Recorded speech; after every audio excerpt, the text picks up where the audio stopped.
if we use neuroplasticity to train our brains to look for that positive, you will find it a lot more often.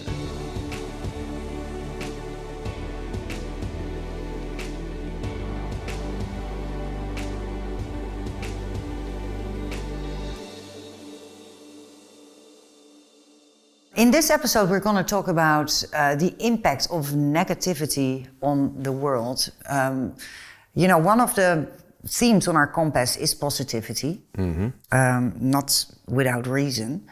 If you look at the world these days, it almost seems like the focus is so much on negativity. Yeah, it's almost by design, if you think about it, huh? Our brains are designed to observe what's negative. So we have a very, very clear negativity bias. If a tiger approaches you, you don't look at it and say, it's just such a majestic animal, it's so pretty, right? You don't do that. Your brain wants to say, we're gonna die. If a tiger is approaching you, we're gonna die. If your boss is a little annoying, we're gonna die. If your partner said something hurtful, we're gonna die, and so on. If you gain a couple of pounds, we're gonna die. And that negativity bias is sadly exaggerated in the modern world in three ways, I basically recall.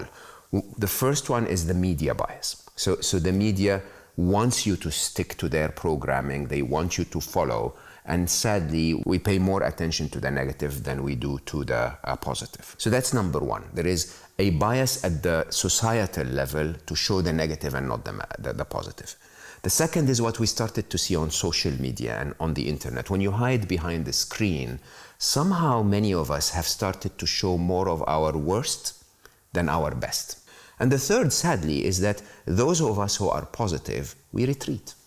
We leave that world. We go like, let the dogfight continue. Let them do their own thing. Let them do their own thing. I don't want to be part of this. And so we retreat. And so by retreating from that world, you amplify the other negativity. We amplify the negativity. But it doesn't have to be that way. It doesn't have to be that way because we're going down that spiral where everything is becoming more and more and more negative.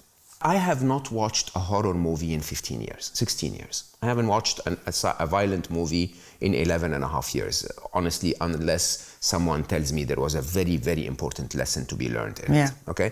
I don't watch the news since 2011, right? By doing that, first and foremost, I'm protecting myself. As I tell people, in my talks very frequently, I always watch a comedy before I go to bed. Okay? That's a good one. The real way we can change the world is to change ourselves. Okay? And changing ourselves, interestingly, is part of our design. Neuroscience for many, many years thought that your brain and accordingly your habits and intellectual abilities grow until a certain age and then they stop. That's proven to be absolutely not true. Yeah, true. So just like going to the gym, when you exercise a muscle, the muscle grows. In your brain, it doesn't show physically, but when you exercise a certain pattern or behavior or ritual, the neural network, the neural pathway that associates with that actually becomes stronger and stronger and stronger. What happens inside your brain starts to show up in your habits. So let me tell you this. I promise you, people who watch the news every day are so much better at finding the negative in life than those who don't. Why? Because you're constantly using the part of your brain that's telling you the world is corrupt, the world is bad, the world is wrong, the world is ugly, and so on and so forth. So you're using that neural pathway so frequently that you become so good at it. The opposite is true as well. The fact that you're not using the pathway that says, oh, but this is amazing and that person is amazing, and there are 7 million people that are in love, not one person that is fighting, and that pathway diminishes, just like your muscles. If you don't use it, it goes away. On the other hand, I also believe that if you don't have a little bit of negativity, you never get to that Great point. So to make a difference, you have to be sometimes exposed to a little bit of negative. I say, make a choice. Make a choice. Right? So I am an avid, believer in the need of our planet to reverse climate change. Okay? It's in my heart. It's very important. but I'm not the best person in the world to affect this. I'm about happiness, okay? And happiness is also as important. If I split my time between climate change and happiness, we wouldn't be having this conversation. So I make a choice. I make a choice trusting I will focus on happiness, trusting that others will focus on climate change. I'll be informed, but informed to the point where I just am aware of what's happening, but not killing my positivity by looking at the negative side of what's happening. That's a choice. That's level one.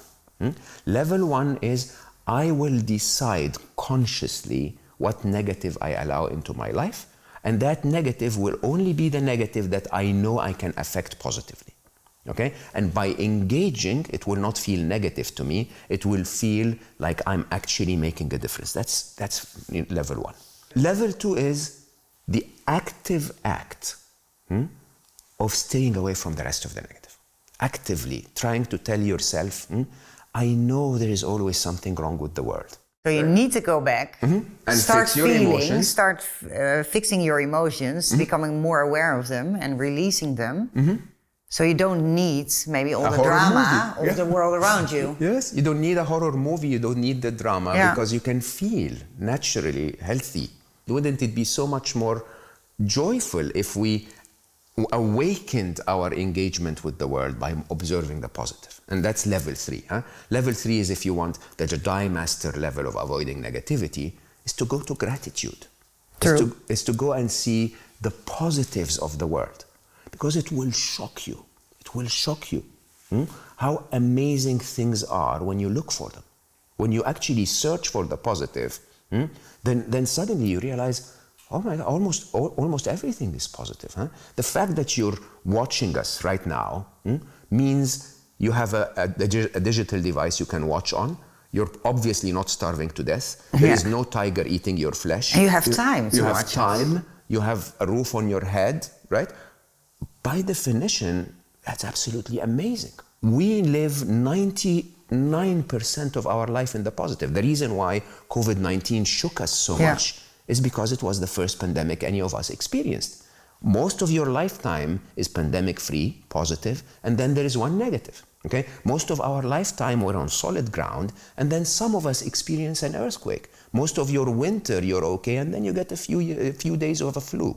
Okay? The reality is that most of life is positive.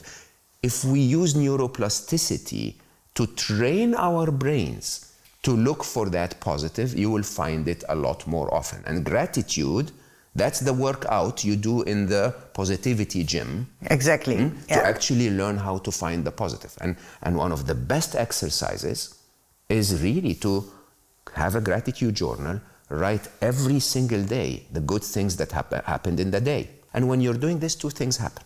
One, the negativity goes away. You start to see the world in a positive view.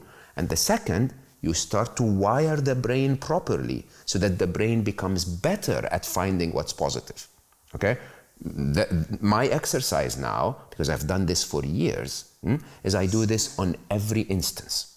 In every moment of my life when my brain tells me something is negative, I say, okay, brain, I heard you. What else is positive about it right now? Not in the journal at the evening. Right now, tell me what's good about it. Okay? And imagine how much easier and more enjoyable life is if you can see the whole truth. A little bit of challenge, a little bit of negativity, and a lot of positivity. When your brain starts to get used to a habit, it goes into mechanical mode. So it filters a lot of things out. Okay? If you, by definition, go to the same supermarket every day and buy the same exact bottle of milk, you don't even think about it anymore. So you do it habitually and you're not really paying any attention at all.